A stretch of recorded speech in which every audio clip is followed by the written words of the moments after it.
உங்க குழந்தையும் வந்து டிவி அண்ட் மொபைல் பார்த்து தான் சாப்பிடுறாங்களா? அப்போ இந்த வீடியோ உங்களுக்கு தான்.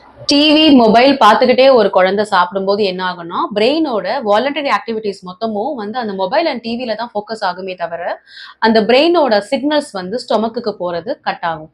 அப்ப என்ன ஆகும்னா, குழந்தை அப்படியே முழுசு முழுசா முழுங்குவாங்க. ஸோ டைஜெஷன் கம்ப்ளீட்டா அஃபெக்ட் ஆகும். அந்த ஃபுட்டோட கம்ப்ளீட் நியூட்ரிஷன் ஒரு குழந்தைக்கு கிடைக்காம போகும். டிவி, மொபைல் பார்க்காம உங்க குழந்தை சாப்பிடுறதுக்கு என்ன பண்ணலாம்? உங்களுக்கு நான் 5 முக்கியமான விஷயங்கள் சொல்றேன். First point, family time. எப்போ சாப்பிட்றதுனாலும் எல்லாரும் ஒரு 2-3 பேர் இல்லைன்னா ஃபேமிலியா சேர்ந்து சாப்பிடும்போது அந்த குழந்தைக்கு ஒரு தட்டு கொடுத்து அந்த குழந்தைய நீங்க சாப்பிட வச்சீங்க அப்படின்னா அந்த குழந்தை வந்து கண்டிப்பா அவங்க கூட சேர்ந்து சாப்பிடும்போது கரெக்டா சாப்பிட்டுருவாங்க. ஸோ நீங்க வந்து ஃபேமிலி டைமா சாப்பிட்றத நீங்க செகண்ட் முக்கியமான பாயிண்ட், ஃபுட் ஃபோர்ஸ் பண்ணாதீங்க.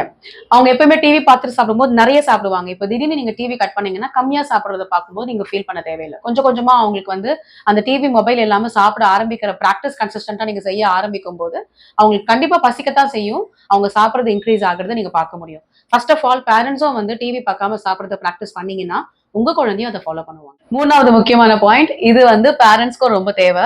இது ஒரு பேரண்ட்ஸ்க்கு டாஸ்க்னே வச்சுக்கோங்க. நீங்க நான் எல்லாம் சின்ன வயசுல என்ன டிவி பார்த்துட்டு அங்க சாப்பிட்டோம். நமக்குலாம் நம்ம அம்மா கதை சொல்லல. எங்க வீட்ல எல்லாம் பாத்தீங்கன்னா தெரியாத கதை தான் நான் கேட்பேன். கற்பனையில எங்க அம்மா நிறைய கதை சொல்லுவாங்க. சோ நீங்க வந்து கதை சொல்லி உங்க குழந்தைக்கு நீங்க சாப்பாடு ஊட்டி பாருங்க.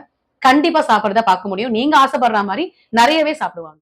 ஸோ ஃபோர்த் முக்கியமான பாயிண்ட், இது ரொம்ப இன்ட்ரெஸ்டிங்கா இருக்கும். நீங்க என்ன சாப்பாடு ஊட்டுறீங்களோ அது என்ன கலர், அது எப்படி பண்ணீங்க, இதுல என்ன வந்து நியூட்ரிஷன்ஸ் இருக்கு, இது சாப்பிட்டா எவ்வளவு யூஸ்ஃபுல்லா இருக்கும்னு அதை பத்தின விஷயங்களை நீங்க டிஸ்கஸ் பண்ணிட்டே சாப்பிடும்போது குழந்தைக்கும் வந்து ஒரு ஜாலியா இருக்கும்.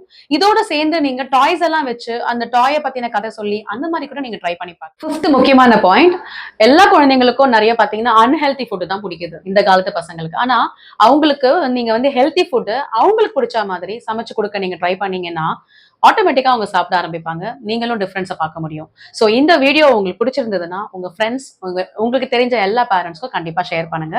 நெக்ஸ்ட் வீடியோல மீட் பண்ணலாம். Tata, bye by.